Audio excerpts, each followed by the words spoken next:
Okay, I'm going to go ahead and get us started. It's time. It's 1300 hours and another beautiful day in San Diego. It's supposed to be raining, right? Okay, well, forget that. So John Coleman, God rest his soul, used to always say that he says doing the weather in San Diego is the most boring thing you could ever do. You just taped it 6 months in advance. That was pretty funny. He's a funny guy.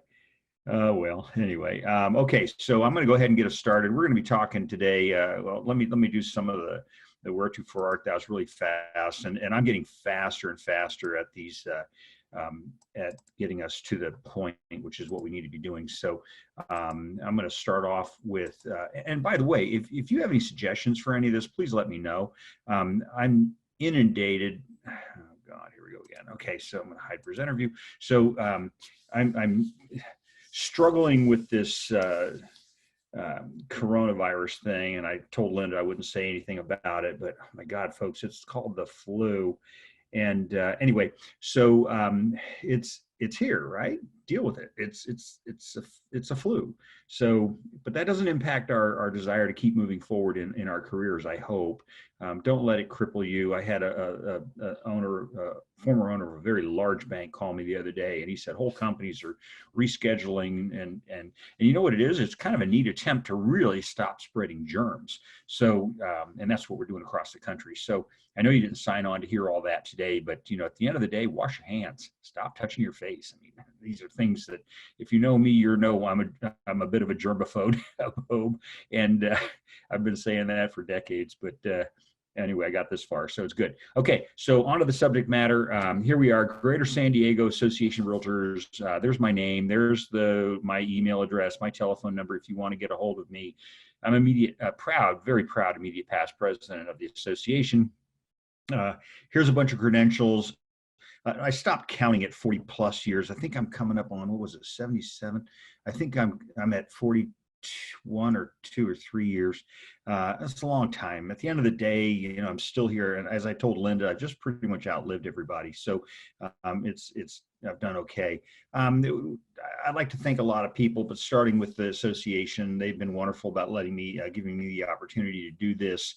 We have a great education committee. You want to be involved in real estate. You want to get really good at it. Get involved in some of these committees. They do a lot of great things. Don Tanner, our chair, Rocky Rockhill, our vice chair, Jane Fabulic, who is just an amazing person who pretty much runs the show as our liaison, and then David Martin is in charge of everything that I mess up. So thank you, David, for helping with the things that you do. Without their efforts, these webinars wouldn't be possible. If you know me, you know that that's true. We're going to be talking about subjects that are going to appear to be legal in nature, but I'm not a practicing attorney. I always start with this. You know, I do a lot of trial work. I hate to tell you, I have more cases now than I've had in quite some time, but my expertise is limited to standard of care, agents' duties of inspection and disclosure, sellers' duties of disclosure, things like that, and market conditions, believe it or not. The question came up today as to whether or not the current scare is impacting the market. And then there's statistics that nationally it is. But you know what? Nationally is not San Diego. You are very fortunate. You live in certainly the most beautiful city in the world. And San Diego is just a different place. And so we just aren't impacted. I've got over 40 years of doing this, and I've just never been impacted by economy. I never paid any attention, you know, and maybe that's the secret. You know, I ate bugs as a kid, you know, that kind of thing. Maybe my secret is that I just kept working. So, you know, hopefully for you, the same thing holds true. And if you're having issues with that, let me know. I'm more than happy to help you be successful. That's kind of what I do. So, our conversation is not intended to be a substitute for that of your broker, nor for that of your attorney. I start every webinar this way. You know what? You need to talk to them if you have a specific question. Everything I know about real estate, I learned by virtue of my association with the association. Be involved. Get as involved as you can be. We're going to Sacramento next month. What's this, March? Yeah, end of next month, we're going to Sacramento. You're all welcome to go. You know, it's going to be on your nickel, but it's certainly a very, very powerful learning experience to sit with people who across the country or across the state, at least, of California, are just changing the way that we do business. So it's important. The commissioner will be there, the acting commissioner. I don't think we've appointed a real commissioner at this point. I'm sorry, real commissioner, that's not very nice. We have an acting commissioner, somebody that took the place of our former commissioner, who was a very dear friend of mine. I really enjoyed him. He was great. I've been friendly with a lot of the commissioners, and I can tell you that they're good people to have on our side, by the way. Okay. And I'm preaching to the choir because you're here because you want to learn new things. So SDAR, the website, we've got a drop down, education, click on webinars. It'll get you all kinds of stuff. If you ever have any problems with any of that, would you please let me know? And I would be happy to send you the link directly.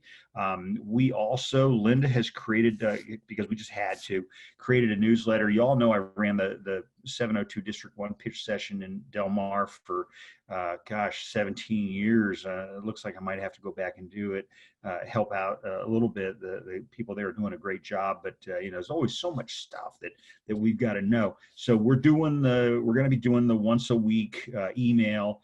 Like we did before. We had 2,400 people on the email blast. It's going to cost me a fortune to do it, but listen, I need to get, what I'm learning out to you, because there's so much good stuff and we need to be up to speed. Like, do you know what's happening with the new purchase agreement? Do you have any idea? We have very intelligent people working on this, attorneys in our risk management department, just brilliant people. Big brokers, little brokers, and I can tell you that there are a lot of really serious issues that we're going to have to deal with. So we're getting ready. We send them out every Sunday night. You can delete it. You can look at it. You can click on the links, by the way. If you click on the link, you can get straight to this webinar, and then you don't have to, go fishing for it. Okay. So we want to make sure that you're included. All right. So, but again, if you want to be a member of that email blast that we do, I'm not going to fill you with a bunch of stuff. It's very brief. It's not even, big print, so we can see it. But it's all timely, all relevant stuff. And all the years that I did the one for the pitch session, nobody ever unsubscribed. I mean, it was just an amazing thing. And our open rate was about 64%. So we had way better than the industry standard on that. So I think I'm going to create a slide for our next presentation for tomorrow. Tomorrow we're doing the RPA, of course, the residential purchase agreement. And I think I'll create a slide that kind of gives you an idea how to sign up for that. So send me an email. Happy to do it. Happy to get you in there. Okay. All right. If you're experiencing live version, so this is 1 o'clock in the afternoon on Wednesday, March the 11th, right? I'm going to confirm because I lose track of days. March the 11th, and if you're in the live version, would you please give me input, ask me questions as I go along. We're going to be talking about lockboxes and things like that, and people go back and they look at these later. And I had somebody, God love her, she had gone back and looked at every single tape. She just finally said, I got to learn this stuff, and she wanted to get really good at real estate, and I wanted to really help her. So she went back and looked at all the videos. Okay. And so, thank you for doing that. I really do appreciate it. I'm pretty close to, I'm that practitioner. I'm that hybrid between the lawyer and the real estate broker, the one in the middle that kind of does both and knows what's going on in both worlds. And hopefully after all these years, I've gotten pretty good at it. So today we're going to be talking about the residential listing agreement. I think we're specifically doing paragraphs 12 and 13, but I'm not sure. I'm going to have to take a look. Upcoming sessions. So the first Thursday of every month at 10 a.m. we do zip forms. So we did this a week ago. Yeah, a week ago we did zip forms for a little over an hour. Today we've got the RLA, and when we're done with the residential listing agreement, we're going to swing into the buyer representation agreement. And if you're having trouble keeping score, we also have our Facebook blast that goes out. If you want to be getting onto that, send us an email. And again, I go back, I do a lot of things on social media. Linda's probably laughing as I'm saying this, but I do a lot of things on social media to try to get the word out on what's going on. So it's important. RPA tomorrow, 1 o'clock to 2:15. I love it. It's so much fun. The purchase agreement is near and dear to my heart. I mean, I'm so excited about it. They won't even let me on the committee. I've got to actually have my own tunnel to get in there that I talk to them kind of in the background. So Anyway, if you have any subjects you'd like us to talk about, let us know. Education at SDAR. Dottie Comey was really nice. She sent in things, said, let's do leases. And so we did a whole great big week on leases. It was a lot of fun. Sorry, phone's going off here. I just want to make sure that it's one of you saying I can't see the video. Oh, looking pretty good so far. Okay, all right. Okay, so there we are again. So I'm going to get out of this and let's get into the subject matter, and let's talk a little bit about what it is that we're supposed to be talking about here today. Oh, we got a lot of people. Okay, so starting with that, I'm going to take a look at my first document, which is again going to be my key safe lockbox addendum. And again, we are on the residential listing agreement. And the key safe lockbox addendum is you know, it's kind of funny. I've had people arguing with me about, you know, what this paragraph says, but not everybody puts lockboxes on property. Some people, you know, some real estate agents like to drop, you know, everything they're doing in the middle of dinner and show a property, and or they push back and they say, you know what, you're gonna have to wait for me, and then everybody's, you know, whatever, you know, doesn't like it. But whatever you choose to do is whatever you choose to do. For our purposes, we have a paragraph in the contract that does address the issue of key safe lockboxes. And I'm going to tell you, we're going to talk, I'm going to talk a little bit about that lockbox. What lockbox are you using? We're not going to get into an argument about, you know, what other people are using or those kinds of things, but I'm going to tell you that you must use the lockbox that is used in the area that you are in. So if you're in San Diego County, you must be using the central lockbox. That is the standard of practice in San Diego County. And if you're using a lockbox from someplace else, then you know, you have certain requirements that are going to be imposed on you and by the MLS. And by the way, that's across the country. The same rules apply here that apply on the East Coast. So, you know, we have to deal with those things. So let's talk a little bit. And again, please, if you have any questions, let me know. I'd like to be able to address those, you know, as quickly as we can. So key safe lockbox, like I said a second ago, Central Lock is the lockbox of choice in San Diego County. It's designed to hold a key. Now, remember, this is an agreement between the seller and the listing broker. So as a result of that, you know, some of this is going to be an explanation of what these terms are. So in this case, we're defining what that key safe lockbox is. It permits access to the property by the broker, cooperating brokers, so other brokers, MLS participants, if they are not necessarily maybe an appraiser, somebody like that. They're authorized licensees and representatives, authorized inspectors, and accompanied prospective buyers. So in other words, not buyers on their own. So those are important things to remember. Okay, so the seller is giving access to the property to a lot of different people, and you know, in the old days, and hopefully you've not been around as long as I have, but in the old days, we had a lockbox that literally had they have them at SDMLS. If you go down to Ronson Court, it's amazing to see the old lockboxes. I'm going to take Linda there one day and show her what these things look like. You know, little air conditioner keys. You know, they used to be air conditioner. You know, we called them knock boxes in law enforcement. But you know, all kinds of different boxes. You know, today's lock boxes are out of control.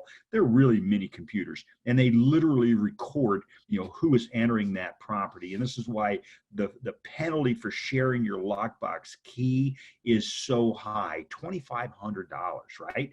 $2,500 for sharing your lockbox key. So, you know, you want to, there's a reason for that. We want to make sure that we know who it was that accessed the property. Okay. I got a question. Signal going in and out. Oh, that's definitely not good. Gosh. My anonymous attendee is telling me my signal's going in and out. Can everybody hear me okay? I don't know why that would happen. Maybe I need to stand closer to the mic. Let me know if you're having trouble, but thank you, whoever that was, for letting me know. Let's see, can I see who you are? Brian, you're here. Oh, hi, Deborah. Hi, Rich. Oh, I'm impressed. Okay. All right. So please, if you're having trouble hearing me, let me know. Worst case scenario is I'll have to re-record this offline, but I don't know why that is. I'm working off of a gigabyte of internet. So okay, so I'm going to continue anyway. So your broker now. Let me pull up where I am on the slide so that you can keep track of me. It's one of those things about getting things to work the way they're supposed to. There it is. So right here I am at this point. Brokers, cooperating brokers, MLS, boards of realtors. People ask me all the time, does this insure the property? And the answer is no. I've often said that it would be easier for you to take the lockbox and throw it through the window than it would be to try to break into it. So when your owner says, well, how secure is it? It's pretty secure. Okay. And I've been through quite a few evolutions of lockboxes over the many decades, from where literally it was really a joke, right? The worst thing you can do, of course, is put one of those combo boxes on the door, or somewhere that people have access to it. And there's a lot of reasons for that. A lot of us, we don't change those combinations very frequently. Plus, we don't know who it is that, actually access the box. I can tell you that I have gone to property that somebody had one of those combo boxes on it, and I've gone there and I've looked at, opened up the combo box, and there's the, I can take the combo box with me, right? Because there's a latch that says, here, go ahead and remove it from, whatever you've attached it to. So, they're definitely not secure. You're definitely not going to have much recourse if suddenly something's missing from the property, and now you're fighting an argument in court, maybe with an agent that says that it wasn't me or whatever. And then the court's going to say, well, what's the standard of care? What box are you supposed to be using in San Diego County? And so that's going to be a little bit more helpful for you on the answers to it. And I know Rich is here, and we've discussed the fact that the old AE2s are not Bluetooth friendly. And so if you're having that issue, you might want to check with the board and see what kind of resolution they have on that. So back to my paragraph, the broker, the cooperating brokers. Remember, cooperating brokers is another broker who is a member of our multiple listing service. That's the definition of my cooperating broker. I apologize. Okay, good.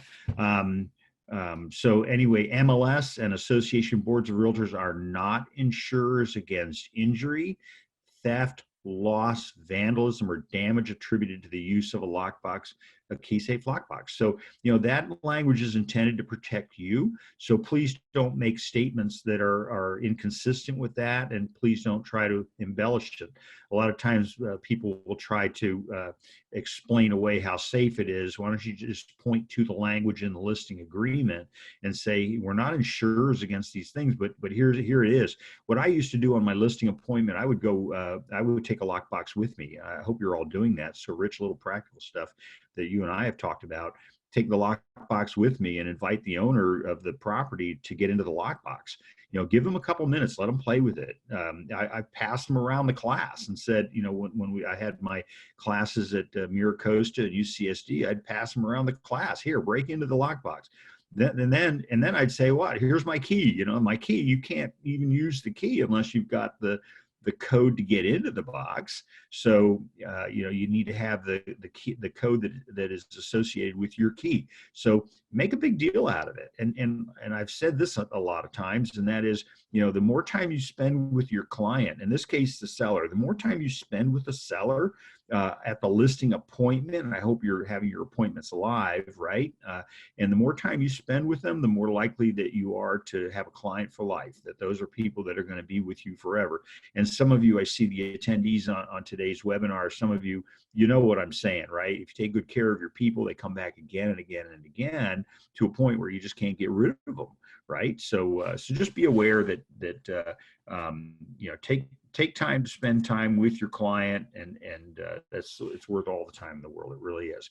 Okay, so we're not insurers. We're going to go ahead and pick up down here where it says seller does, or if check does not authorize the broker install a key-safe lockbox. So, by this point, now you're making the decision.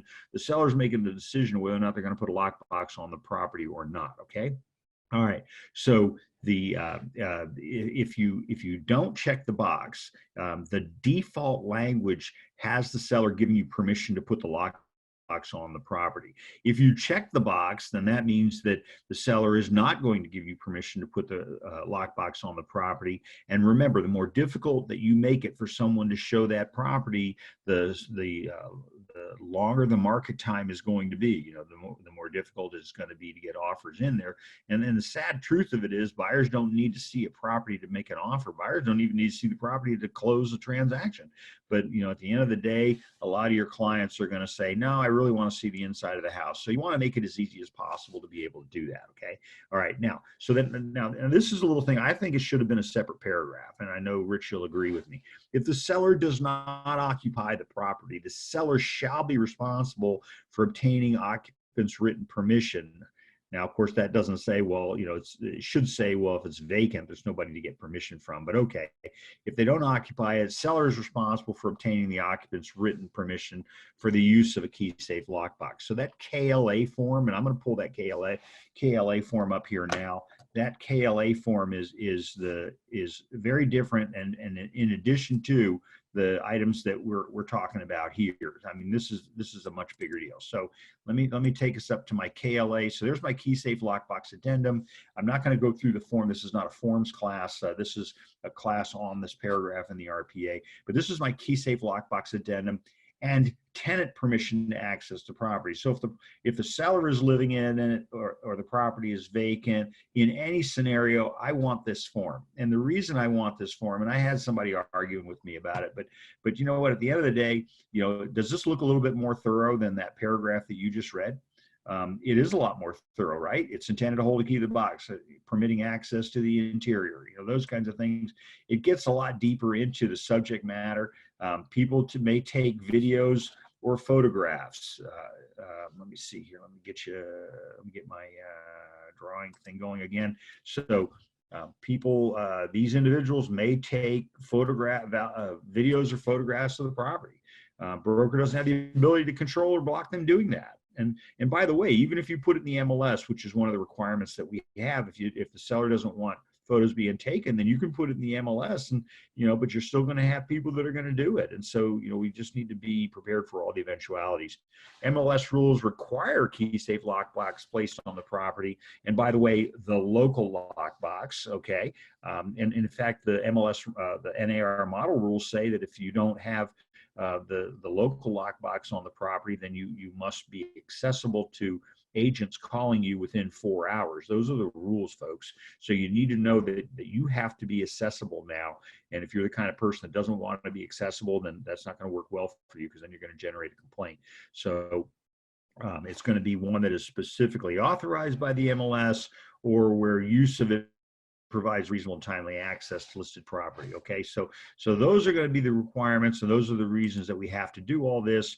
The broker, again, we're not insurers against the use of the box, but more importantly, and this language is not contained in the listing agreement, broker does not maintain insurance to protect owner or other occupants. So we need to make that statement to the owner. We need to make that statement to the tenant that we do not have insurance to cover your toys. And so I've had this conversation with you before. You know, tell your seller, you know, get rid of the money clips on the countertops. You know, put the weapons away. You need to be securing your opioids, whatever drugs you might have that somebody's going to be looking to get, and certainly photos that you don't want people taking pictures of and putting on the internet. You know, you just need to use common sense when you're letting somebody use your house, and even a broker that is going to be, you know, requiring that they accompany is still going to have some challenges with that, because people get moving around on you, they split up on you, things like that. So you want to make sure that you have this coverage. Okay, so and so then finally, you know, we want to have everybody maintain their own insurance and take any possible precautions. Here you go. Okay, so you know, I just said it, but this is a founding stone of our business. We need to be aware of that. Down here, owner's permission for use of the lockbox, and then I'm going to clear this, and I'm going to scroll down on you. No, I'm not. Yes, I am. Tenant permission to access the property. So for some of us, we have, I have an addendum that I've created that talks about what access is, because As you may know, the law says that you must give reasonable notice to the tenant, but the law doesn't really define reasonable. But then they come back and the court holdings are that 24 hours probably reasonable. Some courts have said only during business hours, which is going to be impossible. You need it on the weekends, things like that. So I actually have an addendum, and we have our tenant sign it that says that permission shall be 4 hours oral notice, that kind of thing, verbal notice. So you need to protect yourself, and you need to be thinking about these things in advance, especially if you're taking a listing with a tenant in the property. Okay, that's a big deal. All right, it's a big deal. And then finally, that the tenant gives you permission to put a sign up on the property, whether you're looking for. I would use this in the lease agreement. Make sure your tenant has signed this. So have your tenant sign at the time that they sign the lease agreement, so that they're aware of the fact that at some point the owner is going to be coming to them to put a sign in the yard, that kind of thing. Okay, everybody good with that? Anybody have any questions on any of that stuff? I'm going to clear all my drawings, and I'm going to take us back to our other screen. I'm not seeing any questions, although our audience is clearly growing. So let's go back. That was my discussion on the KeySafe lockbox. And the reason I brought it up, folks, was because here you have it right here, a CAR form RLA. And so we wanted to talk about that so that we can cover the forms. And that's what we're doing here, is we're talking about the forms, and get rid of that, talking about the forms and individual paragraphs. And so as a particular form pops up in the paragraph, I have it already loaded, so you don't have to wait for me to load it. So let's talk about a sign. Okay, now and the DRE is very clear on this, that you may not advertise a property for sale without a written agreement with the owner to do that. And you clearly may not collect a commission unless you have a written agreement, and hence our residential listing agreement form. Okay, and that's why we do this. So you are not entitled to a commission if you do not have an employment agreement with the seller. All right, so that being said, now we're talking about my sign. The seller does by default authorize the broker to install the sign, for sale and sold sign on the property, or the seller checks the box that says they do not authorize it. And if they do not authorize it, then that's going to create some problems for us, right? But if they check that box right there, then that says don't put a sign on the property. But you clearly wouldn't put one unless you have their permission to do so. And that's what this form does. Okay, so you got to have it. It's very simple. I think you should maybe even, since we have all these protective clauses in our agreements, should you have something that says that, that the seller holds you harmless from any damage caused by you putting a sign in the yard. So like, the sign installer comes out and puts it through the sprinkler head, or somebody vandalizes the property because now they see it's for sale. And I see real estate agent signs being vandalized all the time, but nobody seems to care about that. So, all right. So I think enough said about the sign issue. Let's take a look at my next paragraph, which is going to be my equal housing opportunity. You're going to see this in all of the language and all of the forms that we use in our business, because we are an equal housing opportunity provider. Okay, so please remember that. Please remember that when you have that pocket listing and you don't advertise it in a multiple listing service, you may end up having to defend whether or not you are an equal housing opportunity provider. Did you let the world have an opportunity to bid on that property, or was it just you and your client? Is the FBI going to be talking to you about steering? Things like that. Okay. All right. So that's the properties offered in compliance with federal, state, and local anti-discrimination laws. You should probably take some classes on that, because I can tell you they're pretty dicey. I've been asked to do some classes on the federal fair housing. The last thing you want in your career is an indictment by the Fed, okay? Because that's certainly a no-winning situation. It doesn't mean you're guilty. It just means that now you're going to have a heck of a fight. Okay. All right. So get rid of my little annotation. And then we have our attorney's fees provision. Certainly one of my favorite provisions, right?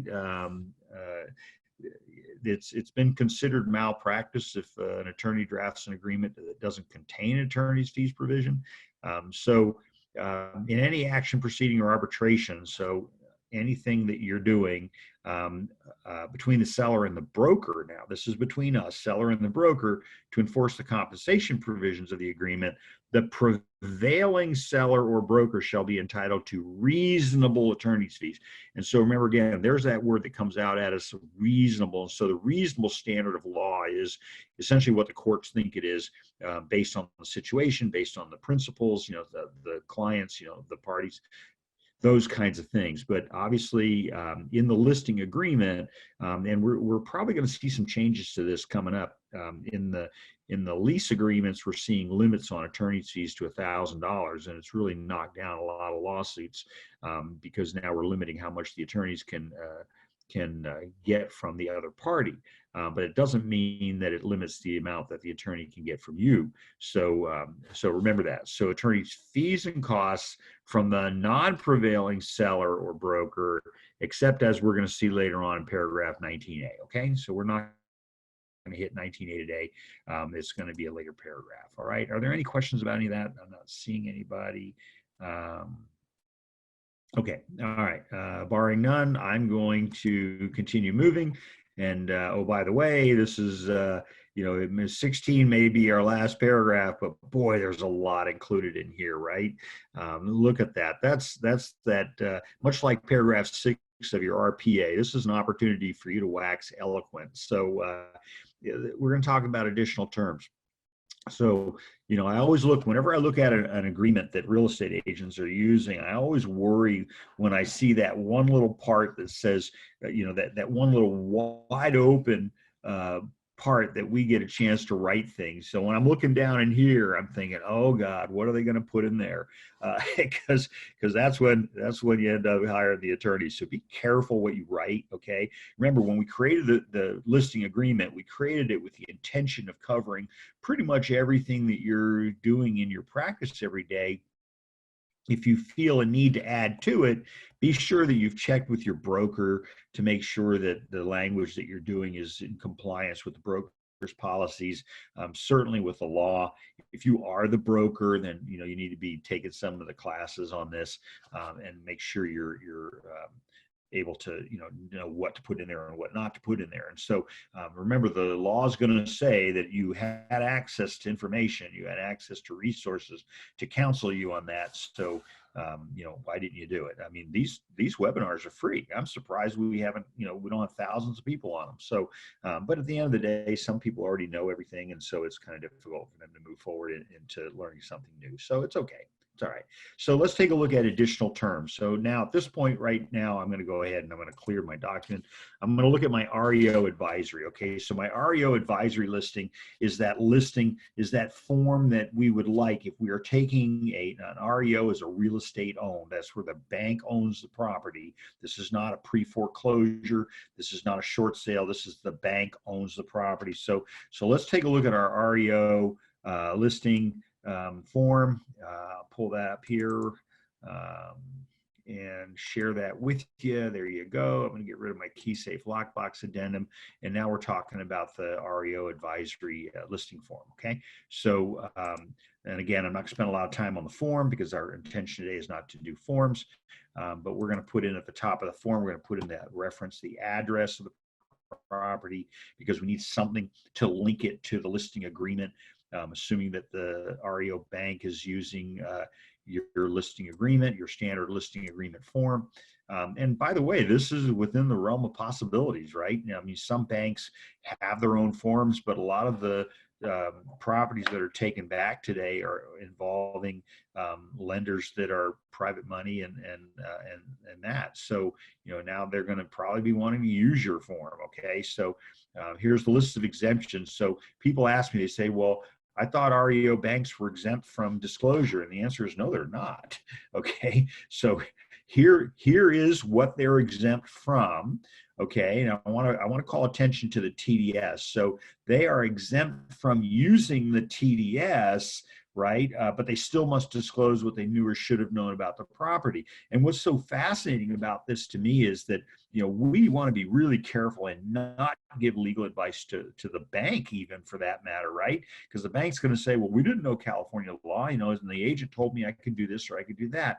Remember, they may be exempt from using the form, right? And we don't know that. The use of form, because remember, TDS is a statutory form. The law requires its use in transfers of real property in residential 1 to 4. Okay, so who's exempt from that? Well, maybe the bank, right? But we don't know the circumstances under which that bank is exempt. So when I punch back to 10 years ago, 12 years ago, banks in Northern California were seeing agents telling people that the bank is exempt. I always love it when somebody tells me something about real estate law, but that the bank is exempt. But the fact of the matter is that only the foreclosing bank is exempt. There's some exceptions to this. So we want to be careful, because unless you know the law, and I'm sorry, even me, I don't know the law, right? I'm not an attorney, and I don't suspect that you are. So I wouldn't be giving that advice unless you're an attorney, right? Are they exempt? And the answer is I don't know. And clearly any exemption that may apply to the bank doesn't apply to you, right? You have a whole separate civil code duty. You have 2079. This is 1102.3, right? Or 1102.4. So, the exemption, natural hazard disclosure, that may or may not be exempt. I don't even have to get into whether they are or not, because I'm just going to say I don't know. All right, it's okay to say that. Okay, Melrose disclosures, things like that. All right, everybody good with that? Seller is exempt from providing a homeowner's or commercial property owner's guide to earthquake safety. Not that they have an exemption to disclose the problem, but just they don't have to provide the document. Okay, and then here's my list of requirements. And again, I'm not going to go into that. There is no exemption on paragraph number 6. There is no exemption for lead-based paint. Okay, it's just the law. So so if you have a question, is the REO bank exempt or not, this is a good document for you to go to look at. Okay, and as I said, we're not going to go through it, but look at my list: not exempt, not exempt, not exempt, not exempt. And so, how many times have you done a real estate transaction? Rich, you feel the pain as much as I do. How many times have you had it where the other agents said we're exempt, and here it says you're not exempt, right? Here's people that assumed Megan's Law database disclosure, you are not exempt. Okay. All right. So these are good things to see. These are good things to read. If you're just curious one day and you want to check on that, take a look at these things. These are important things. And it's a real deal, folks. It's a serious real deal. All right. Have I stirred anybody up? No questions at this point? Okay. I'm going to go ahead and I'm going to move us back to our PowerPoint. Where was I? Here I am. Okay, everybody can see that, hopefully. So this was what we just did, was when we had my REO advisory listing. That is what we just did. Now I'm going to take us over to my short sale information and advisory. And so where's my eraser? There's my eraser. So we'll get rid of that. Okay. So now we're going to talk about my short sale information and advisory. So you all know what a short sale is. I mean, I've heard it talked about as being a long sale. Short sale only means that it is being sold for less than the encumbrances against it.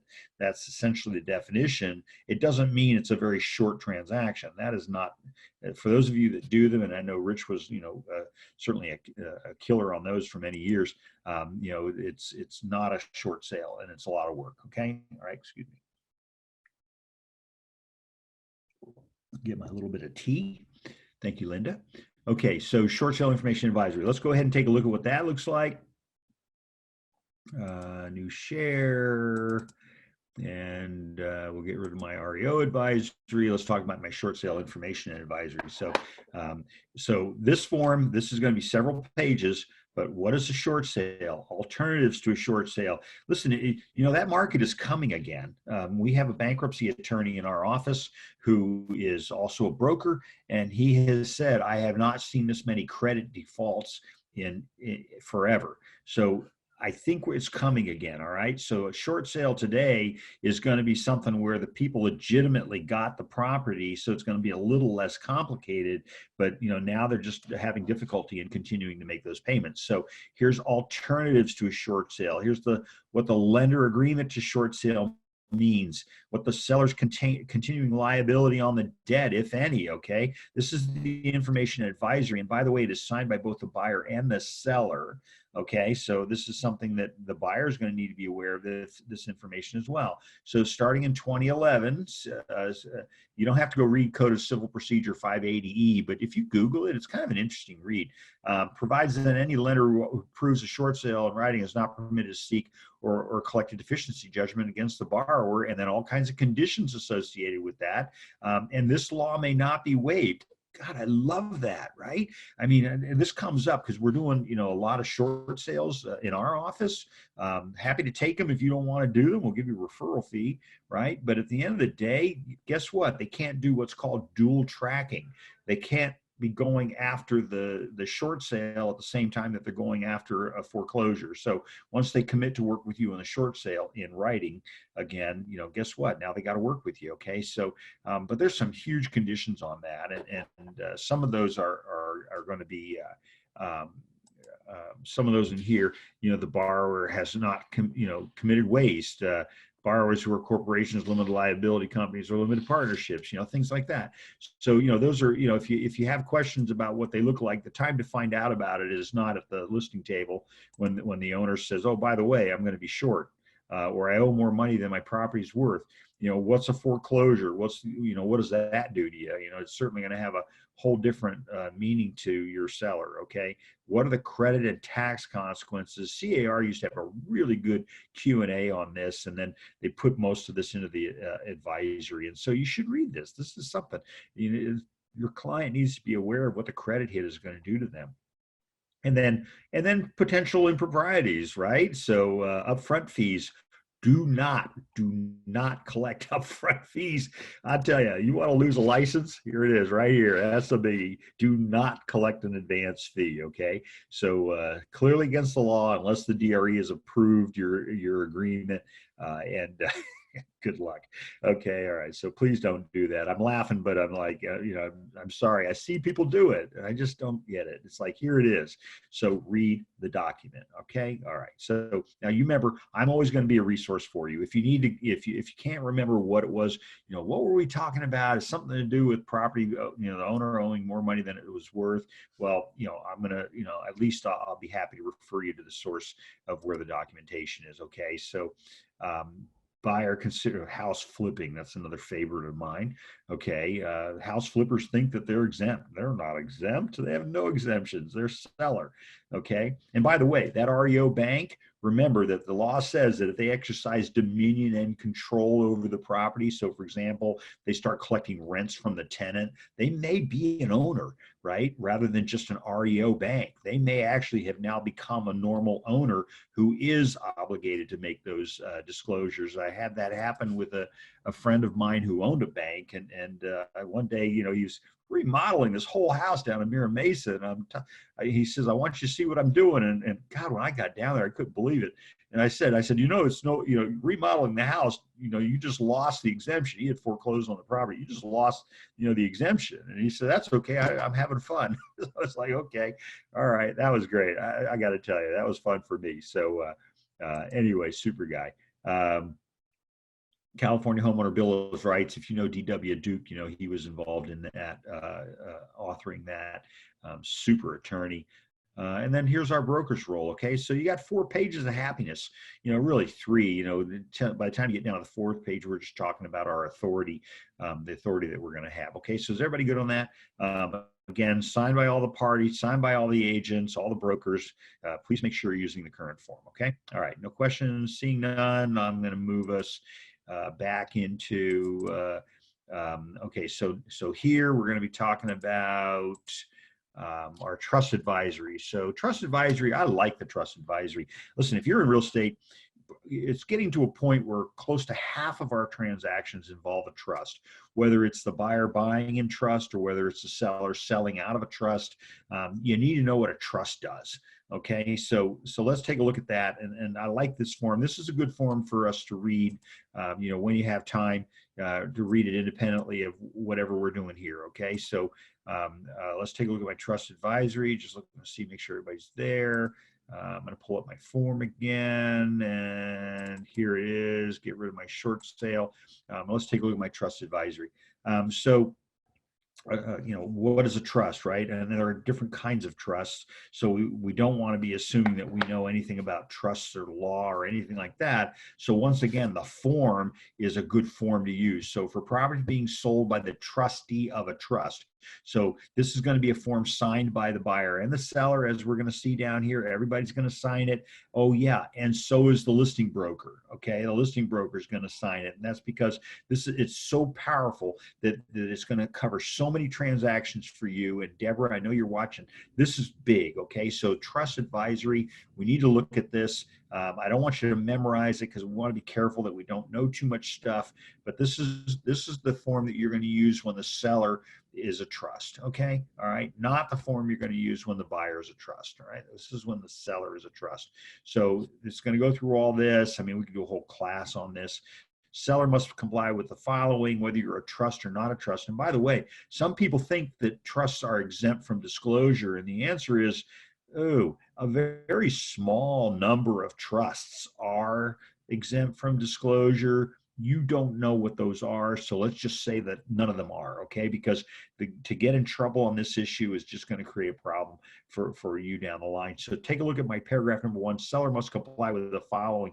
So you remember how we went through things before, and then I said that the seller may be exempt if they're an REO. Well, in some trusts, the seller may be exempt as well. So for example, they took the trust, their successor trustee, they took the trust in death, someone passed away, and now they are the trustee in charge of selling the property. Again, a lot of quirky little parts about that. Did they exercise dominion and control, or did they just take the property and then sell it? And they put a tenant in it, now they're collecting rents. Guess what? They're probably going to lose that exempt status. Okay. All right. But again, talk to your lawyer, talk to your broker, and if they're having issues, have them talk to me. I'm fine with that. The seller must comply with the following. Take a look at paragraph number 1. Seller is obligated to disclose known material facts. Okay. I can't stress this enough. You don't have an exemption, folks. Anything that you know, known material facts affecting the value and desirability, even if the TDS form is not required to be completed. So remember what I said earlier, they may have an exemption from using the form. Remember, it's the law, statutory form. They may have an exemption from using the form, but they still must disclose those known material facts. Okay. All right. And then I get into my hazards and look at all this, not exempt, not exempt, not exempt. Look at all these not exempts. These are all the things that we all thought, oh my God, I thought everybody was exempt. No, they're not. And then we get into water conserving plumbing fixtures. Oops, that's a big one, right? California put all these rules, I'm not going to call them crazy, put all these rules into place that we thought important enough that we're going to put them in bold print on the trust advisory. Okay, tax withholding, they are not exempt. Okay, Megan's Law, they are not exempt. So read through this, go through it. I think that obviously we're doing this pretty quickly. This is not going to be a substitute for you actually reviewing the documentation. Seller may also be exempt from the following paragraph number 2. Look at 2A II. Seller must complete, sign, and provide buyer with a TDS if the seller is a natural person who is a trustee of a revocable trust. So unless you are a trust attorney, and remember, a trust attorney is a very specific attorney. And by the way, trust attorneys are the most sued attorneys. They are the most litigated against attorneys. And the reason is because we can't go to the people that were the subject of the trust because they're dead. Okay, so guess what? You need to be talking to counsel. Use the form. Don't paraphrase it. Don't, if somebody asks you a question about it, point them to this paragraph, okay? All right, so if you're involved with a trust transaction, make sure that you know what you can say and what you cannot say, okay? Other considerations, local law, death, all right, things like that. Buyer should direct any specific questions to the seller, that kind of stuff. We're going to try to protect our brokers. So here at the time of the listing, so the seller signs it, the broker signs it at the time of the listing, and then we want the buyer to sign it at the time of sale, okay? No requirement that the other broker sign it, but there is a requirement that the buyer sign it. All right, okay, so we're good. Questions about any of that? Seeing none, all those in favor, I'm going to move back we're doing pretty good here. We're going to wrap up here. We're going to get on to our last form, and our last form is going to be our seller intends. And this is one of my favorite forms. Okay, so imagine the scenario where you sell the property. You're so excited. The buyer buys the property, and the seller can't find a replacement property, and then they're about to be homeless, and you didn't do anything to protect them, or you didn't say up front that it's going to be subject to an exchange, things like that. So when the seller intends to include a contingency to purchase, they need to tell us at that time, all right? And this is also intended, folks, to jog your memory, to ask the question, okay? So ask the question, are you going to be doing a 1031 tax deferred exchange? Are you going to need to be finding another property to live in? Or are you going to live in your car? Those are going to be really good questions for you to have, okay? All right, so good. I saw a question pop up there. Let me cover that really quick. Let me see what we got. What is the difference between revocable and non-revocable? Deborah, God love you. Okay, so that's a great legal question, right? All right, but revocable versus non-revocable in really simple English. So but you need to read up on that. A revocable trust is one in which the trustee can trust in and out of at the time. They make a decision when they create the trust whether it's going to be revocable or non, or irrevocable, we call it. So a revocable trust is one they can flip in and out of. An irrevocable trust, once they do it, they've done it. And by the way, the tax consequences are usually the reason why they'll pick one over the other. So if they pick the irrevocable trust, they're going to be getting tax advantages that they wouldn't have had with a revocable trust, okay? But again, all of those situations are personal to the individual. So I have a trust, all right? My property pops in and out of trust all the time. I don't have to necessarily put the property in the trust because the trust says anything I own is in the trust, okay? But the difference between the two, my trust is a revocable trust. I can change it anytime. I can pop in and out of it. I can do whatever I want to. I've got a lot more leeway, but the Fed says that if you don't allow yourselves those restrictions, we'll give you some additional benefits. Okay, so there's some more obligations to it, and there's some and some better benefits to it, perhaps. But again, there's always that trade-off. Okay, so Deborah, great question. Thanks for asking that. You know what? I wouldn't have remembered to even mention it. So thank you for that. So let's take a look at the form. What are we going to do for that? We're going to get rid of our trust advisory, and then we're going to have two forms. All right, so Rich, I know you're going to love this. So seller's purchase of replacement property. So this is going to be that the seller is going to go on and find another property, okay, whether or not it is intended to be part of an exchange, okay? So I would be using this probably on every listing that I take. Okay, so I'm pretty sure it's in our template for our brokerage. But if the seller is going to sell the property, are they okay with just selling it and moving on? Or is there another property that they're contemplating purchasing that if they can't get that one, they need to get out of the deal on this one, that kind of thing. So your job, again, remember, is to protect your client. So up here at the top, it's an addendum to the purchase agreement. So it is signed now by the buyer and the seller. Okay, this is the seller's purchase of replacement property. It's kind of the opposite of the COP form, which is the contingency for sale or purchase of another property. Okay, so first paragraph, seller's purchase of replacement property, finding the property, and again, we can do a whole class on this, but finding the property, the seller wants a 17-day contingency period. And remember, think about it logically, your buyer is also thinking 17-day contingency period. Do I want to let the seller have 17 days to find another property and maybe cancel the transaction, right? Okay, so seller has entered into a contract. So much like my COP form, now I've got some things in there. Oh, we've already found another property. Here's the escrow holder. Here's the escrow number. Okay. And then finally, do I want the two transactions to close together? So the agreement's contingent on seller's ability to close escrow on that other property according to the contract. And so, I'd probably, if I was representing the seller, I'd probably be checking that box, right? In other words, I want to make sure that I'm the seller, and I want to make sure that if I can't close that other transaction, I don't have to close this one. I'm not going to be forced to be homeless. So again, there's always going to be that negotiation between whether or not, your seller's willing to, your buyer's willing to allow that to happen.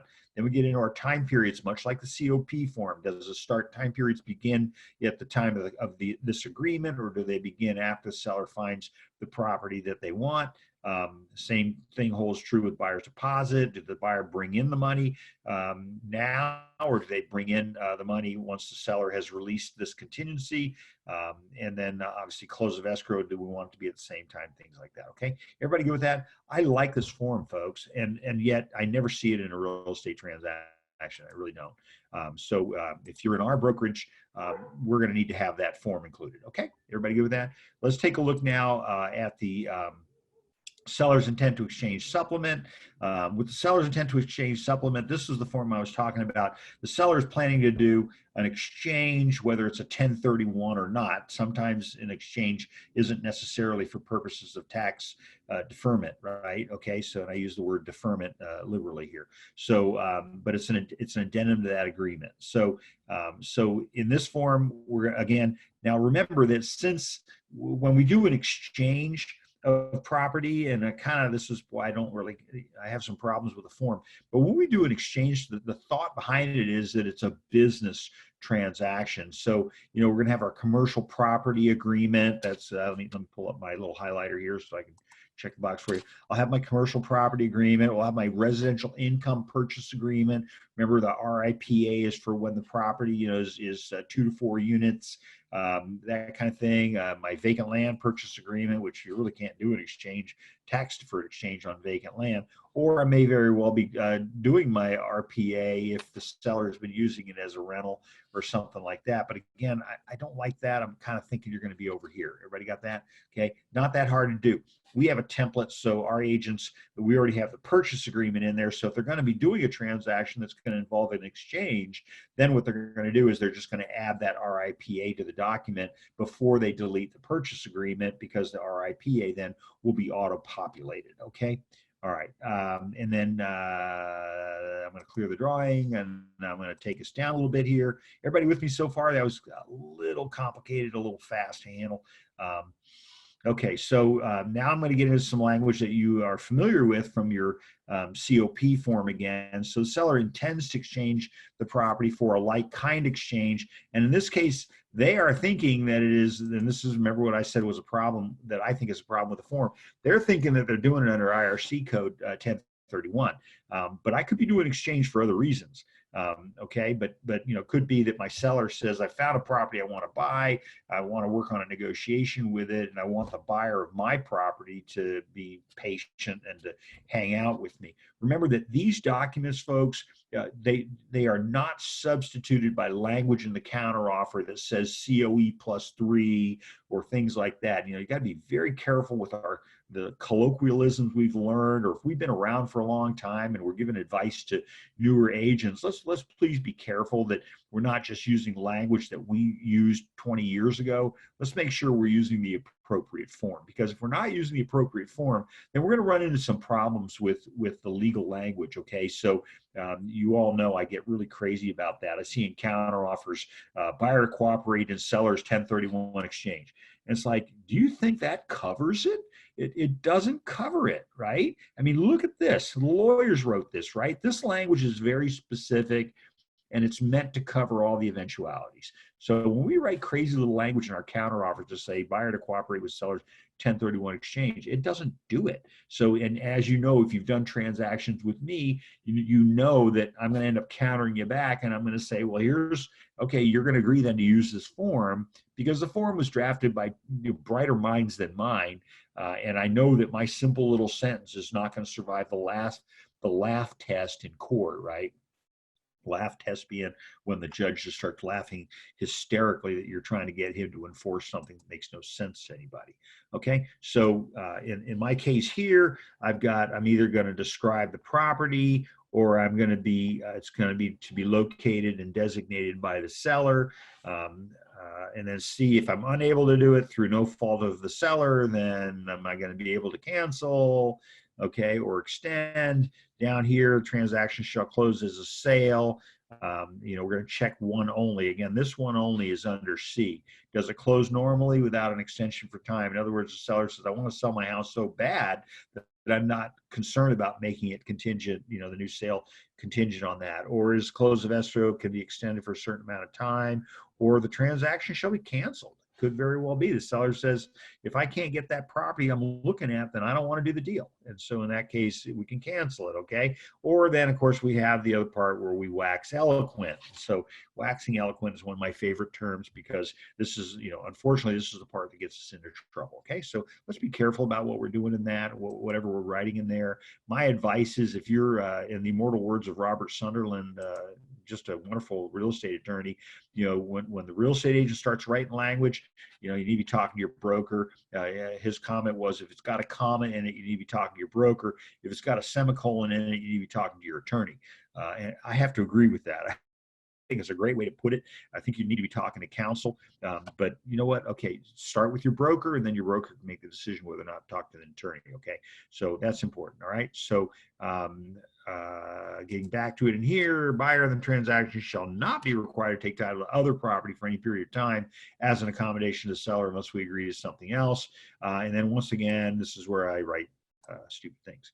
Okay. That being said, I'm going to pop down to my tax and legal consequences of an exchange. Isn't this wonderful? You know, the client comes to us and says, "Oh, I didn't know that I could maybe not pay taxes on a sale." And it's like, whoa, that would be tax advice, and it would be really bad tax advice, right? Because, you know, first of all, you're not in a 1031. You're not avoiding the tax. You are deferring the tax, and this language is used incorrectly all the time. You are deferring the tax. You know, it's going to catch up eventually, but you know, this model is used by, you know, brilliant people that are buying and selling homes all the time. So you know that there's something to it, but it's not as simple as avoiding the tax. You're not avoiding a tax, okay? So my favorite part in here is, wow, gee, so the attorneys spent all their time and energy putting together tax and legal consequences of an exchange.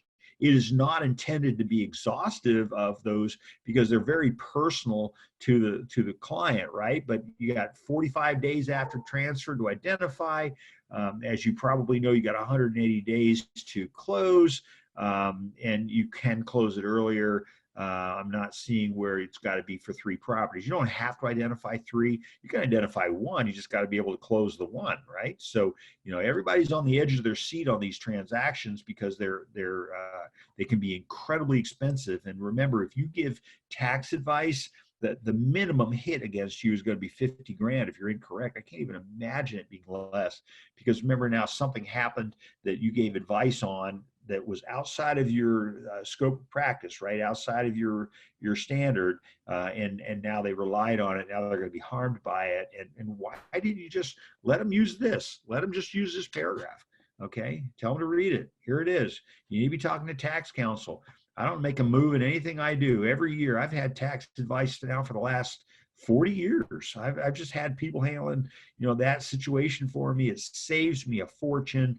I've got some really good referrals for you. If you want to have that information, just let me know. Okay. So, but I'm going to tell you, don't give tax advice to your client, folks. And when you're involved in a 1031 exchange where your client is involved in an exchange, remember that that's going to beget tax and legal advice. So you definitely need them talking to counsel. You definitely need them talking to a tax advisor, somebody who is trained specifically in this area. Okay. All right. Any questions about any of that? That's a lot. I get excited, and I apologize. It's fun for me because it's like, I know where all this stuff is, but if you don't know where this stuff is, then that just makes it a little more challenging. And so, you know, I don't want you to be worried about it. I want you to be able to get access to it. And you know, obviously I'm available for you. But this was my paragraph. Seller intends to include a contingency on a future agreement to purchase a replacement property, again, either as an exchange property or as or a tax deferred exchange. So an exchange of one property for another, not necessarily tax deferred, or it's a tax deferred exchange. Okay, everybody good with that? Any questions about any of that? Seeing none. I'm going to, somebody keeps popping in and out of here. Who is it here? Hi, Elijah. Hey, Brian. Okay. I'm going to go ahead and take us back to our PowerPoint.